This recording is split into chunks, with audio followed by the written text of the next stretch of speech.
L'ambassade israélienne commente le déploiement de la police militaire russe dans le Golan, sur le plateau du Golan.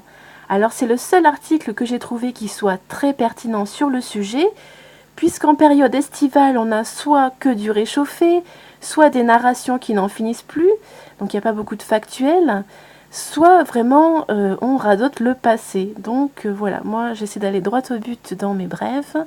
C'est parti. Israël a donné son feu vert au déploiement de policiers militaires russes sur les hauteurs du Golan, situées à la frontière syro-israélienne, a annoncé jeudi l'ambassade israélienne à Moscou. L'ambassade d'Israël en Fédération de Russie confirme que le déploiement des forces de la police militaire russe a eu lieu après des consultations avec Israël, a fait savoir le service de presse de la mission diplomatique.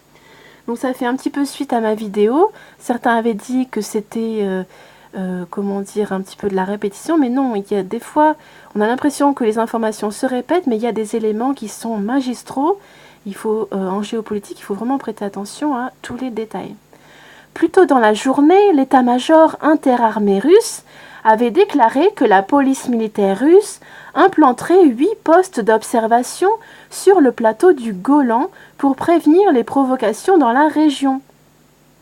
À l'issue des entretiens avec son homologue américain Donald Trump à Helsinki en Finlande le 16 juillet dernier, Vladimir Poutine avait estimé nécessaire de régler la situation autour du plateau du Golan suite à la victoire définitive sur les terroristes sur le sol syrien. Israël occupe depuis 1967 quelques 1200 km² du plateau du Golan qui appartenait à la Syrie avant la guerre des 6 jours. En 1981, le Parlement israélien a adopté la loi sur les hauteurs du Golan proclamant unilatéralement la souveraineté de l'État hébreu sur ce territoire. Le Conseil de sécurité de l'ONU a qualifié cette annexion d'illégale par sa résolution 497 adoptée le 17 décembre 1981. Environ 510 km² du plateau du Golan restent sous le contrôle du gouvernement syrien. À tout à l'heure.